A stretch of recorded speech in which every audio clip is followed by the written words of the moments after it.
সব কিছু রেখে আইলাম গো,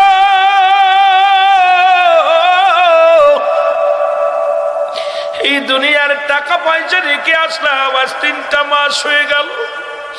আমি কবরের ভিতরে জাহান্নামের আগুনে দাউ দাউ করে জ্বলি। আবার এই কবর থেকে একটু বাঁচানোর মতো কেউ নাই। মালিক ফেরেশতা গলার মধ্যে রশি লাগাইয়া জাহান্নামী শিকল লাগাইয়া টান শুরু করেছে। হাতের মধ্যে রশি লাগাইয়া জাহান্নামী রশি লাগাইয়া টানতে টানতে জাহান্নামের দিকে লয়ে যায়। লোকটা আল্লাহর ওলি দোয়া করলেন। দোয়া করে যখন চোখের পানি ছেড়ে কান্দার, আল্লাহ এই পৃথিবীতে তার কি কেউ আপন নাই। এই 3টা মাস ব্যক্তি কবরে ঘুমায় আছে, জাহান্নামের আগুন ভোগ করে। আল্লাহ তারে কি তুমি ক্ষমা করতে পারো না? হঠাৎ দেখে 3টা যুবতী মেয়ে হাঁটতে হাঁটতে কবরের দিকে আসে। আল্লাহর ওলি একটু আড়াল হয়ে দাঁড়াইলেন। দাঁড়াইয়া দেখে মেয়েগুলো 3টা মেয়ে, বড় মেয়ে বলে, আব্বা জান এই 3টা মাস আপনি ঘুমায়া গেছেন, 3 মাসের মধ্যে একদিনও আসতে পারি নাই। মেজো মেয়েটা বলে, আব্বা জান আমি আসতে পারি নাই। ছোট মেয়েটা বলে, আব্বা জান আমি আসতে পারি নাই। বাবা গো তুমি কবরের মধ্যে কেমনে আসো? বাবা গো তোমার কবরে তুমি কেমন আসো জানি না রে আমার আব্বা জান। আমাদেরকে বিবাহ শাদী দাও নাই, আমরা যুবতী 3টা বোন পড়ে আসি জগতের মধ্যে। সবাই হায়নার মতো তাকায়, সবাই তো খারাপ নজরে তাকায় গো আমার আব্বা জান। আব্বা জান আপনি বিহনে আমরা বড় কষ্টের মধ্যে আছি, আমাদের দুঃখ কেউ বোঝে না, আমাদের কষ্ট কেউ বোঝে না আব্বা জান। এই জন্য আপনার কবরের পাশে এসেছি আব্বা জান, ও আমার আব্বা জান বলে কাঁদতে লাগলেন। এইবার কান্নাকাটি করে যখন চলে গেলেন, পিছন থেকে আল্লাহর ওলি ডাকতে বলে, মেয়েরা রে দাঁড়াও। জোরে বলো আল্লাহু আকবার। আল্লাহর ওলি ডাকতে বলেন, মারা দাঁড়াও। দাঁড়াইলেন মেয়েরা, বলে মা গো তোমরা কারা? কয় বাবা আমরা হলাম এই যে কবরবাসী, কবরে শুয়ে আছে আমরা 3জন যুবতী মেয়ে। আমার আব্বা জান আমাদেরকে রেখে তুই দুনিয়া থেকে বিদায় হয়ে গেছে। বিদায় হয়ে গেছে আজ 3টা মাস, আব্বা জানকে ছাড়া আমরা বড় কষ্টের মধ্যে আছি রে মুসলমান, শুনে নাও। এবার আল্লাহর ওলি ডাকতে বলে, মা ও মা শোনো গো মা, তোমার আব্বা জানের কবরে দাউ দাউ করে আগুন জ্বলে। তোমার আব্বা জানের কবরের মধ্যে জাহান্নামী আগুনে পোড়াইতেছে। তোমার আব্বা জানকে জাহান্নামী ফেরেশতারা হাতে পেয়ে শিকল লাগায় টান শুরু করেছে। মা গো তোমার আব্বা জান, তোমরা আল্লাহর একটা নিয়ামত, আর একটা মেয়ে একটা জান্নাতের ঠিকানা, তাহলে তোমরা 3টা কন্যা থাকতে আজকে কেন তোমার আব্বা জান জাহান্নামের আগুনে দাউ দাউ করে জ্বলে? জোরে বলো আল্লাহু আকবার। 3টা চিৎকার মেরে বলে, আল্লাহর ওলি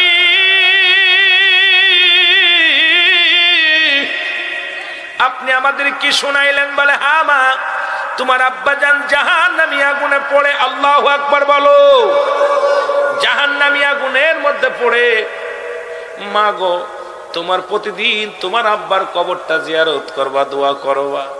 3টা মেয়ে প্রতিজ্ঞা করে চলে গেলেন, আজ থেকে আর বেপরদায় না, আজ থেকে আর কোনো পুরুষের মুখ দেখাবো না, আজ থেকে কোরআন তেলাওয়াত করব, পর্দা করব, আর আমার আব্বা জানের প্রতিনিয়ত জিয়ারত করতে আসবো। এইটা বাজান ফজরের নামাজ আদায় করিয়া 3 কন্যা চলে আসে আব্বার কবরের পাশে, আল্লাহর কাছে ফরিয়াদ করে, আমার আল্লাহ আমার আব্বা জানের কবরে আযাব মাফ করে দাও। আবার আসরের সালাত আদায় করিয়া আব্বা জানের কবরের পাশে 3 কন্যা চলে আসে, আল্লাহ মাফ করে দাও। এরকম 1 মাস চলতে লাগলো। হঠাৎ একদিন আল্লাহর ওলি চিন্তা করে, দেখে আসি গো ওই কবরের পাশে দেখি কবরবাসী কেমনে শুয়ে আছে, জাহান্নামী না জান্নাতি? জোরে বলো আল্লাহু আকবার। আস্তে কইবেন না, জোরে কইবেন। আল্লাহর ওলি আসিয়া 2 রাকাত নামাজ আদায় করে আবার ওই রকম শুয়ে রইলেন। এবার দেখে ওই লোকটার পায়ের মধ্যে 2খানা সোনার জুতা, 2খানা সোনার জুতা পায়ের মধ্যে, সোনার পালঙ্গের মধ্যে শুয়ে আছে। অসংখ্য ফেরেশতারা আসিয়া ওই কন্যার আব্বা জানকে স্বাগতম জানায়, ফলমূলা নিয়ে খাবার দেয়। বাদান হুর গেলে মান আসিয়া তার খেদমতে নিয়োজিত আছে।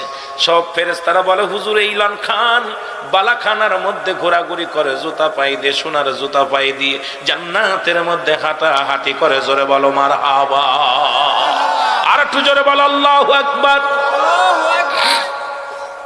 আল্লাহর ওলি অনেক খুশি হয়ে গেলেন। আল্লাহর ওলি খুশি হইয়া দোয়া করলেন। একটু হঠাৎ করে দেখো ওই 3 কন্যা আসতেছে, 3 কন্যা, 3টা যুবতী মেয়ে হাঁটতে হাঁটতে চলে আসলেন। আল্লাহর ওলি একটু আড়ালে চলে গেলেন। 3 কন্যা শিয়া আব্বার পাশে দাঁড়ায় দাঁড়ায় কান্দে আর বলে, আমার আল্লাহ আমার আব্বারে মাফ করে দাও, আল্লাহ আমার আব্বারে তুমি জান্নাতি দিয়ে দাও। আল্লাহ আমরা মেয়ে হইয়া বাবার জন্য কান্দি, আল্লাহ তুমি আমার বাবারে ক্ষমা করে জান্নাতি দিয়ে দাও। মেয়েগুলো 3টা কান্দিয়া কান্দিয়া আল্লাহর কাছে প্রার্থনা করে আর বলে, রব্বির হামহুমা কামা রব্বায়ানি সগীরা। বলেন রব্বির হামহুমা কামা রব্বায়ানি সগীরা। আল্লাহ বলেন বান্দার এইভাবে দোয়া করে, আমার রব আমার প্রতিপালক আমার পিতা মাতার সগীরা গুনাহ মাফ করে দাও, কবিরা গুনাহ মাফ করে দাও, জানা গুনাহ মাফ করে দাও, অজানা গুনাহগুলো মাফ করে দাও। আল্লাহ আর আমার পিতা মাতা আমাদেরকে যত সুন্দর করে লালন পালন করেছে, তুমি তোমার রহমতের কোলে আমার আব্বা আমারে তুলে নাও। জোরে জোরে বলেন মারহাবা। আর একটু জোরে বলো আল্লাহু আকবার। আর একটু জোরে বলা যাবে না আল্লাহু আকবার। এ ভাইরা দিলের কান্ডা লাগা শোনো গো। এবার আল্লাহর ওলি ডাকতে বলে, ও মা তোমরা দাঁড়াও। মারহাবা বলে। ডাক দে 3টা কন্যার দ্বারা করলেন। বলে মা গো তোমার আব্বা জান বড় ভাগ্যবান, এই পৃথিবীর মধ্যে জান্নাতি 3টা কন্যা দান করেছিল আল্লাহ পাক। 3টা কন্যা হইয়া তোমার বাবার জন্য প্রার্থনা করেছ, তোমার আল্লাহ পাক এত খুশি হয়েছে, রাজি হয়ে গেছে। তোমার আব্বা জানকে জান্নাতের ভিতরে সোনার জুতা পাই দিয়ে ঘোরাঘুরি করায়, অসংখ্য ঘুর গেলে মানাইয়া তোমার আব্বা জানের সেবা যত্ন করে গো মা। জোরে জোরে চিল্লায় বলা যাবে না আল্লাহু আকবার। ছোট মেয়েটা ডাকতে বলে, হুজুর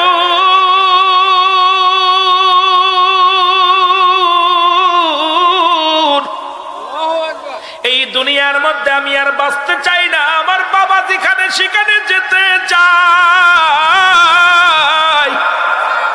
দুনিয়ার কোন সুখ আমি চাই না, দুনিয়ার কোন স্বামী আমি চাই না, দুনিয়ার বুকে কোন লোভ লালসা আমার নাই। আল্লাহর ওলি গো আল্লাহর কাছে দোয়া করেন, আমি যেন ওই জান্নাতের নিয়ামত গুলো পাই, আমি যেন জান্নাতের হুর গেলে মান পাই রে। ওই জান্নাতে আমি যেতে চাই, আমার আব্বার কাছে আমি যেতে চাই। এই দুনিয়াটা হয় না, সবাই তো আর নজরে তাকায়, সবাই তো ইজ্জতের দিক তাকায়, আর দুনিয়ার মানুষগুলো নিষ্ঠুর মানুষগুলো আমার দিকে আর নজরে তাকায়। আপনি দোয়া করেন আমি যেন আমার আব্বার কাছে চলে যেতে পারি, সেই দোয়াটা করেন। সঙ্গে সঙ্গে আল্লাহর ওলি দোয়া করলেন। দোয়া করার সঙ্গে সঙ্গে ছোট মেয়েটা বিদায় হয়ে গেলেন। জোরে বলো আল্লাহু আকবার। আর একটু জোরে বলা যাবেন আল্লাহু আকবার।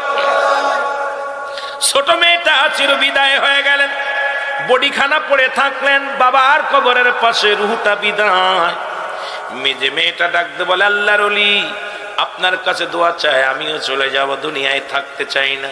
এই দুনিয়া রং তামাশার জামানা, কদিন থাকবো দুনিয়ায়, এই দুনিয়ার রূপ জৈবন বেশি দিন থাকবে না, সুতরাং আমার জন্য পাপের রাজ্য হবে। আল্লাহর ওলি আপনি আমার জন্য দোয়া করেন, আমার ছোট বোন আমার আব্বা জান যেখানে গেছে সেখানে আমি যেতে চাই, আমি দুনিয়ার কোন আরামায়েশ চাই না, আল্লাহর জান্নাতের পিপাসিত আমি, আমারে যেন আল্লাহ নিয়ে যায়।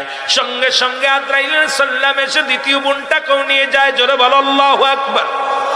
বডিতে ওইটা পড়ে থাকলো। বড় বোন এসে ডাকতে বলে, আল্লাহর ওলি, আমিও দুনিয়ার মধ্যে বাঁচতে চাই না, এই দুনিয়ার রং তামাশার মধ্যে থাকতে চাই না। আল্লাহর ওলি, আমাকেও আপনি একটু দোয়া করেন, আল্লাহ যেন আমারে নিয়ে যায়। আমার আব্বা যে জান্নাতের মধ্যে আছে, আমি সেই জান্নাতের মধ্যে যেতে চাই। দুনিয়ার হায়নাগুলোর হাত থেকে বাঁচতে চাই, এই দুনিয়ার রং তামাশার থাকতে চাই না, দুনিয়ার জিন্দেগিটা চাই না। আপনি এমন একটু দোয়া করেন, আল্লাহ যেন আমারে দুনিয়া থেকে বিদায় করে দেয়, আমিও যেন আমার বাবার কাছে যেতে পারি। জোরে জোরে বলো আল্লাহু আকবার।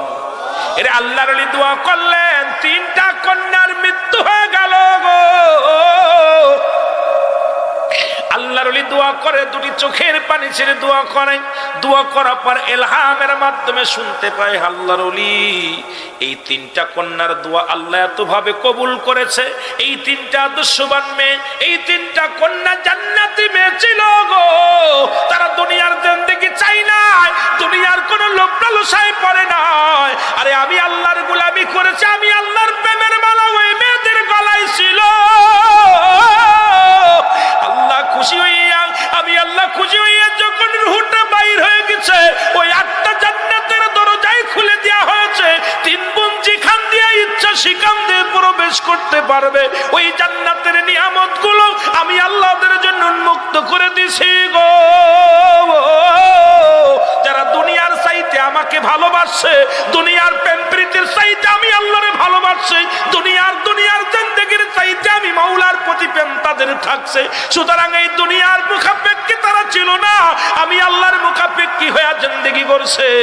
সুতরাং আমি আল্লাহ রাজি খুশি হইয়া ওই 3 কন্যাকে জান্নাতি করে দিছি। জোরে বলো মারহাবা। আর একটু জোরে বলো আল্লাহু আকবার।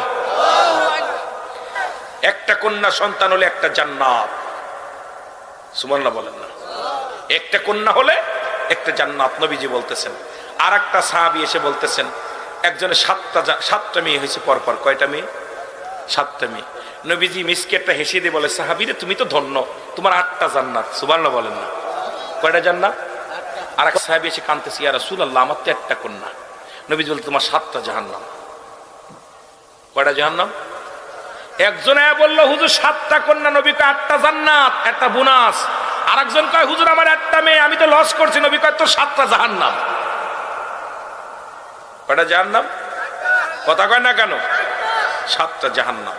সুতরাং মেয়ের মতো থাকতে হবে। মেয়ে হল আল্লাহর বড় নিয়ামত। হযরত মূসা আলাইহিস সালাম ডাকতে বলে, আল্লাহ তুমি সবচাইতে বান্দার উপরে খুশি হও কি করলে?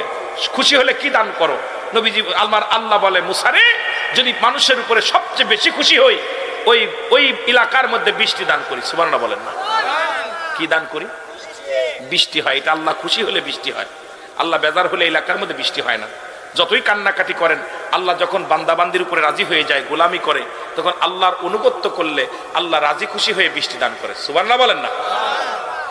মূসা আলাইহিস সালাম বলতেছে, আল্লাহ তারপরে যদি তুমি তার চাইতে একটু বেশি খুশি হও, তাহলে কি দান করো?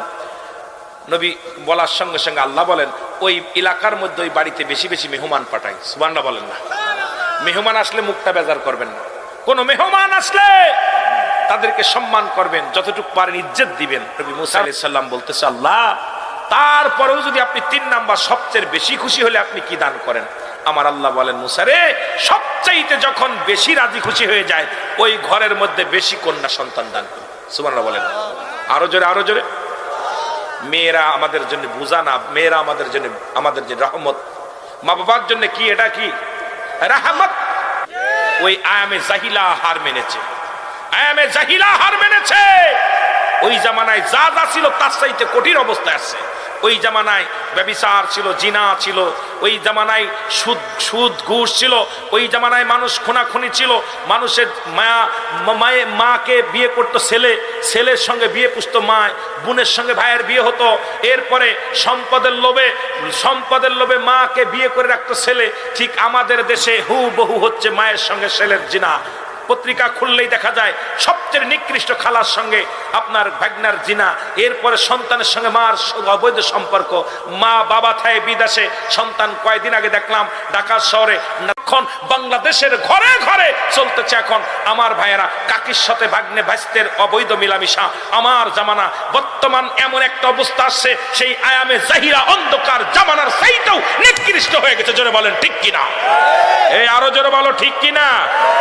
রাসূলের পাকের রাসূলে পাক সাল্লাল্লাহু আলাইহি সাল্লামের জামানায় কবরে জিনা হয়েছে মরা মানুষের সঙ্গে, আর বর্তমান ঢাকা মেডিকেল কলেজ হাসপাতালে জিনা হয়েছে, আপনার চট্টগ্রাম মেডিকেল কলেজ হাসপাতালে জিনা হয়েছে। দেখা গেছে মারা গেছে বিষ খেয়ে, গলায় দড়ি নিয়ে মারা গেছে, নমুনা আসছে জিনার। এরপরে বৈঠক বসলো, বসা পর খবর নেওয়া হলো, যখন ডোমেদেরকে রিমান্ডে দেওয়া হলো তখন তারা বলছে এই পর্যন্ত শত শত নারীর সঙ্গে জিনা করেছি। যখন লাশ কাটতে যায় কাপড় সরায়া যখন ওদের গায়ের গোস্ত কাটবো তখন ওর জন্য ক্ষুধার প্রতি আমাদের আকর্ষণ এসে যায়।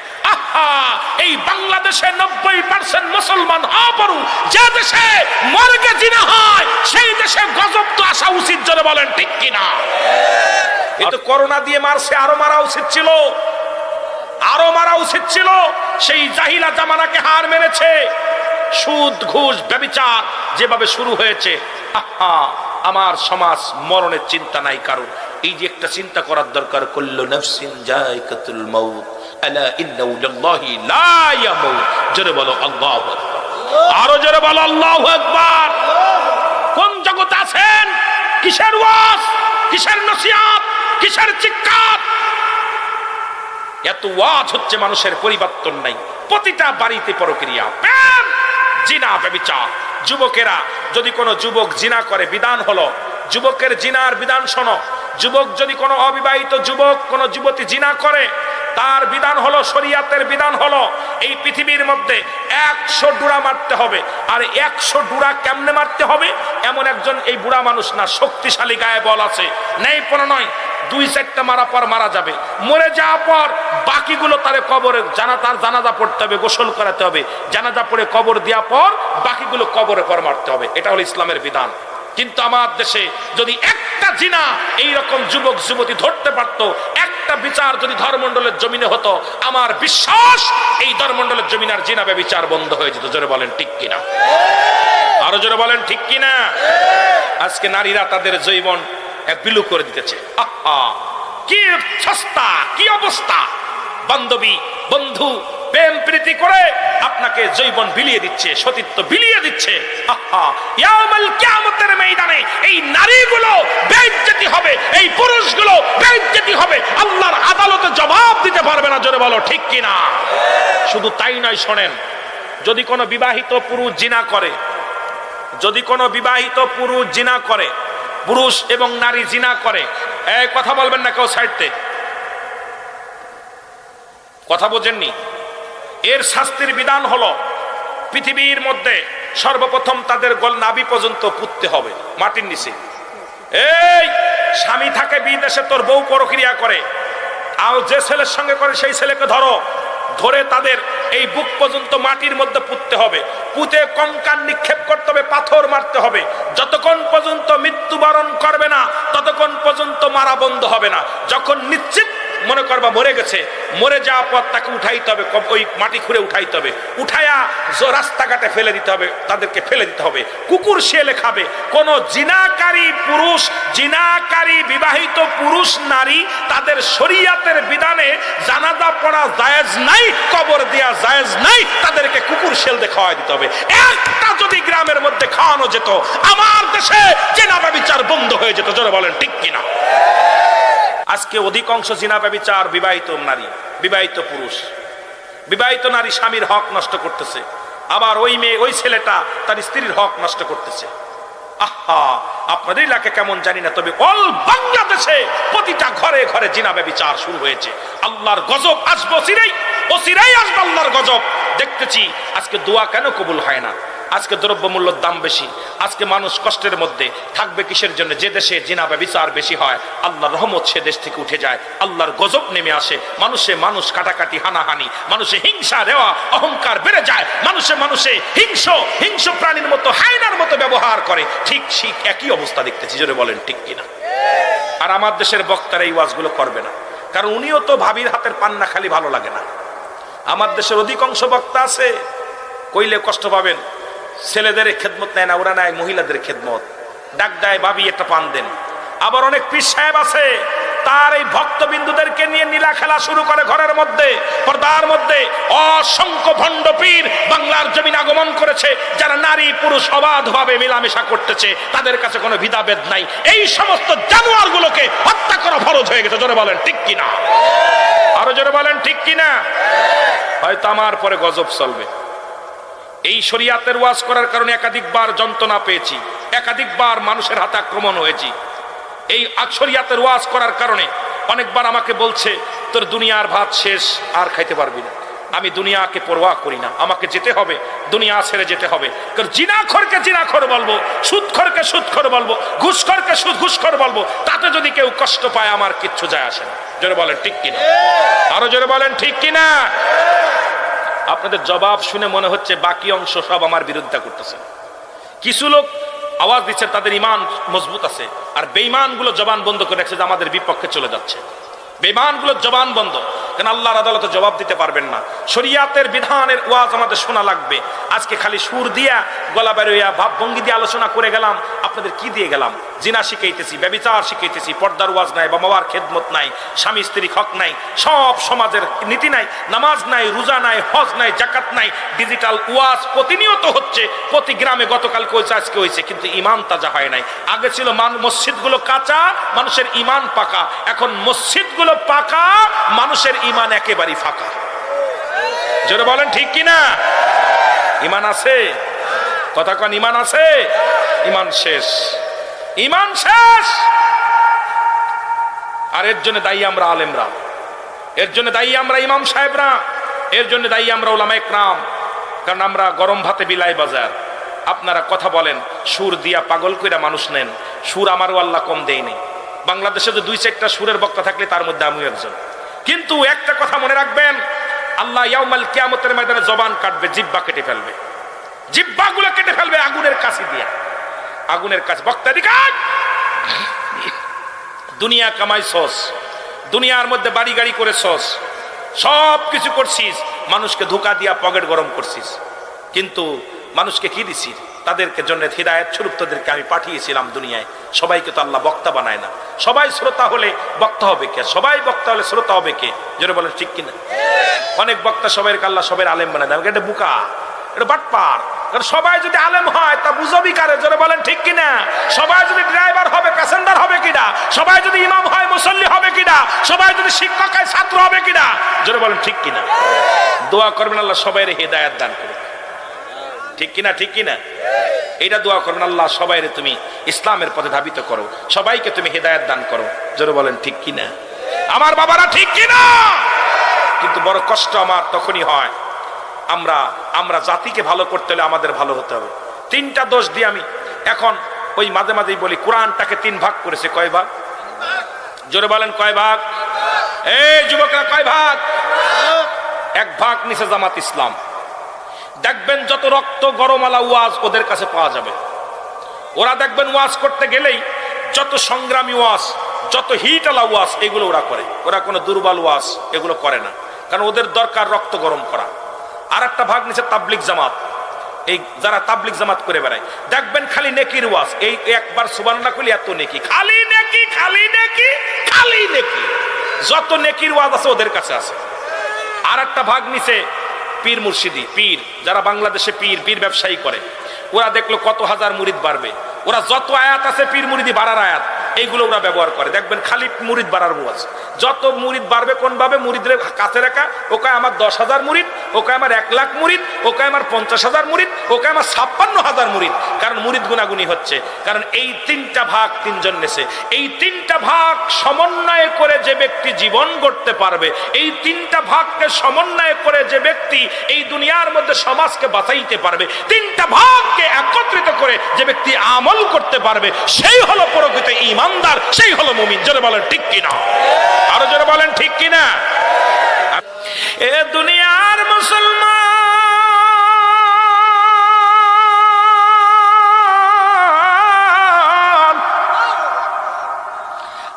আল্লামা মুফতি আমজাদ আলী সাহেব একটা কিতাব লিখলেন, কিতাবের নাম বাহারে শরিয়াত।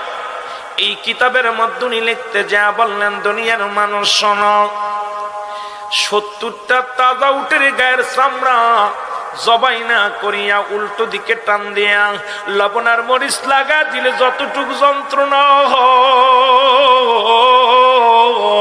হয়, এর চাইতে 70 গুণ যন্ত্রণা হলো একটা সাধারণ মৃত্যু। বাবারে, ও বাজান শুনে নে, কত মানুষের দাফন করাইলা, কত মানুষের কাপন পরাইলা, কত মানুষের লাশ কবরে শুয়াইলা। অনেকের মরণের সময় জিহ্বা বাইর হয়ে যায়, অনেকে মরণের সময় পায়খানা করে দেয়, অনেকে প্রস্রাব করে দেয়, বড় বড় চোখ দুটি হয়ে যায়। তাদের মরণটা কত কঠিন হয়।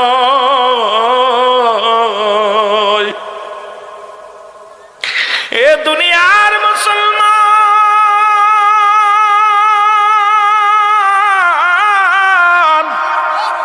কত মানুষের দাফন করাইলা, কত মানুষের কাফন পরাইলা, কত মানুষের কবরে শোয়াইলা। মানুষের প্রথম বিপদ হলো মানুষের মরণ।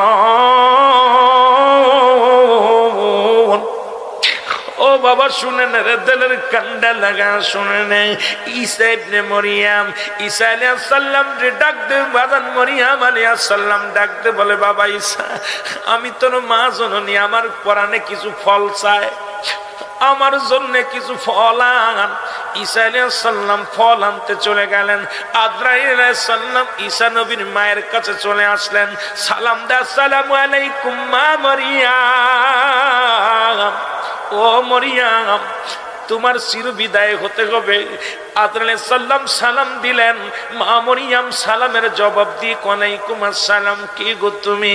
আজরাইল কয়, মা গো, আমি মালাকুল মউত, আমি জীবনে একবার প্রত্যেকের কাছে আসি। ইমানদারের জানটা আমি বাইর করি জমিনের মধ্যে আসিয়া, আর বেঈমানদের জানটা বাইরের জন্য আমি জমিনে আসি না। আমি এত বড় দানব,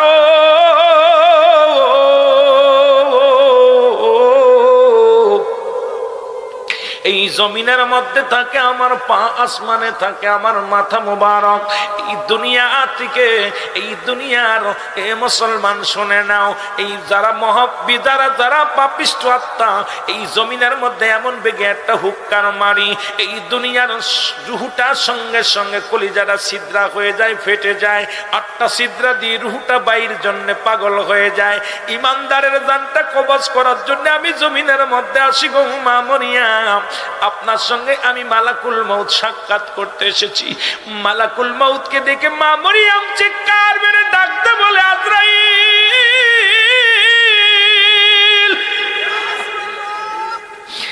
আজরাইল রে, আমার কলিজার টুকরা, আমার কলিজার টুকরা সন্তান, আমি মা দুঃখিনী, মায়ের জন্য ফল আনার জন্য গেছে রে মালাকুল মউত, একটু আমার সময় দে, আমি আমার ছেলের সঙ্গে 2টা কথা বলে যাই। মালাকুল মউত বলে, মা মারিয়াম, সময় আমি দিতে পারবো না, কারণ আল্লাহর হুকুম আছে আর 1টা মিনিট আপনারে আমি তাজা জিন্দা রাখতে পারবো না। মরিয়াম কয়, মালাকুল মউত রে, আমার ঈসা নবী যখন এসে দেখবে আমি মা দুনিয়ার মধ্যে নাই রে, আমার ঈসা বড্ড পাগল হয়ে যাবে, আমার ঈসা কাঁদবে, আমার ঈসা মা মা বলে চিৎকার মারবে। ও মালাকুল মউত, আমাকে 2টা মিনিট সময় দেওয়া যায় না। আজরাইল কয়, মা 1টা সেকেন্ড আমি সময় দিতে পারবো না। সঙ্গে সঙ্গে মা মরিয়াম কয়, যদি না পারো আমাকে নিয়ে যাও। সঙ্গে সঙ্গে মালাকুল মউত মা মরিয়ামের জানটা বাইর করে নিলেন। মা মরিয়াম জমিনের ভিতরে পড়ে গেলেন। জোরে জোরে বলো আল্লাহু আকবার। এ দুনিয়ার মুসলমান শুনে নাও, ঈসা আলাইহিস সালাম ফলের চাকা নিয়ে বাড়িতে ফিরলেন। আয়সা দেখে মা জননী ঘুমায় আছে। চিন্তা করছে মা ঘুমাইছি, ডিস্টার্ব করা যাবে না। ফলগুলো মায়ের পাশে রেখে দূরে দাঁড়ায়া রইলেন। চিন্তা করে কোনদিন তো মা আমি ঘরে ফিরলে মা ঘুমাইতো না, আমার পায়ের শব্দ শুনে মা জননী জেগে যেত। আজকে হঠাৎ মা তো কয়েক মিনিটের মধ্যে মা এমনে ঘুমালো কেমনে। কয়েক ঘন্টা পরে যাইয়া মায়ের হাত ধরে ডাকতে বলে মা মা। ঈসা আলাইহিস সালাম মাকে ডাকতে বলে মা গো, ও মা। হাত ধরে দেখি মার দুনিয়ায় নাই, মা চির বিদায় হয়ে গেছে। একটা চিৎকার মেরে ডাকতে বলে মালিক রে, আমি সারে তুমি এতিম বানাইলা, আমি বড় এতিম হইলাম রে। আমার দুঃখিনী মা ফল খাইতে চেয়েছিল, আমি ফল আনি আমাকে পাইলাম না। আমার মায়ের আল্লাহ তুমি আমার মাকে জিন্দা বানায়া দাও, আমি আমার মায়ের সাথে দুটি কথা বলতে চাই। আল্লাহ কয়, জিবরিল আমিন কয়, ও আল্লাহর বন্ধু, আল্লাহ আপনাকে সেই ক্ষমতা দিয়েছে, মাকে জাগতে বলেন, জেগে যাবে। মারহাবা বলেন না। ঈসা নবী ডাকতে বলে মা মা মা ওঠো। মা মরিয়ম লাফ দিয়ে উঠে গেলেন। বাবা তুমি আইসু? কয় মা। বাবারে ফল নিয়ে আইসু? কয় আইসি মা। কয় বাবা দাও? কয় না মা, আর ফল খাওয়া যাবে না, এই দুনিয়ার ফল তোমার জন্য শেষ হয়ে গেছে। মা গো, তোমাকে আমি জিন্দা বানাইছি একটা কারণের জন্য। মা গো, আজরাইল আলাইহিস সালাম তোমার রূহটা বাইর করেছে, তোমাকে কত কষ্ট দিছে এটা জানার জন্য আমি তোমারে জাগাইছি। মা, আজরাইল কেমনে তোমার জানটা কবজ করলো, আজরাইল রূহটা কেমনে বাইর করলো গো মা, একটু জানা দাও। ও আমার দুঃখিনী মা, তুমি আমারে জানাও। দুঃখিনী মা চোখের পানি ছেড়ে দেখতে বলে ঈসা রে, বাবা ঈসা, শুই না আলো, তোরে পৃথিবীর মধ্যে আনতে যত কষ্ট হয়েছিল, আমি এত কষ্ট পাইছি জীবনে, এত কষ্ট পাই নাই। তোমার আজরাইল আলাইহিস সালাম আমার সনে মনে হয় ভালো ব্যবহার করে নাই, আমার সমস্ত অঙ্গ প্রত্যঙ্গ ব্যথা মনে হয় মরিচের ছালগুলো আমার গায়ে ঢেলে দিছে, আমার গায়ের আগুন জ্বালিয়ে দিছে। আমি এত কষ্ট পেয়েছি ঈসা, আমি এত কষ্ট জীবনে পাই নাই। ঈসা নবী ডাকতে বলে আজরাইল কই রে, আমি নবী ঈসা ডাকছি, তাড়াতাড়ি আয়। আল্লাহ ডাকতে বলে আজরাইল দৌড়াইয়া যা, দৌড়াইয়া যা, আমার ঈসা নবী ডাকছে রে, দৌড়াইয়া যা। আজরাইল এসে বলে নবী গো, কিসের জন্য আমারে ডাকছেন, কি কারণে আমারে ডাকছেন? ঈসা নবী বলে আজরাইল আগে বলে দাও, তুমি আমার মার জানটা কেমনে বাইর করেছো? আমার দুঃখিনী মা কষ্ট পেয়েছে, আমি নবী হইয়া জীবনে কত দোয়া করলাম আমার মাবুদের কাছে, আমার মায়ের জানটা যেন হাসানের সঙ্গে কবজ হয়। তুমি কেমনে ভাবে আমার মায়ের রূহটা নিছো বলো? জিবরিল আমিন আলাইহিস সালাম ডাকতে বলে হুজুর, আল্লাহর কসম করে বলি আপনার মাকে আমি কষ্ট দিই নাই, আপনার মায়ের অনুমতি নিয়ে রূহটা আমি বাইর করেছি। তবে আপনার মায়ের রূহটা যখন বাইর করেছিলাম, আপনার মা যেমন শিশু সন্তান দুধ খাইতে খাইতে মায়ের কোলে ঘুমায়া যায়, তদ্রূপ ভাবেই আপনার মায়ের জানটা বাইর করেছি। আমার এই পবিত্র হাত মুবারক আপনার মায়ের মাথার উপরে রেখেছিলাম, এত আসানে মৃত্যু দিয়েছি। আরে আজরাইল, জনম দুঃখিনী মা চিৎকার বেড়ে বলে আজরাইল কি শুনাইলি? এত সহজ মৃত্যু যদি এত কঠিন হয় রে,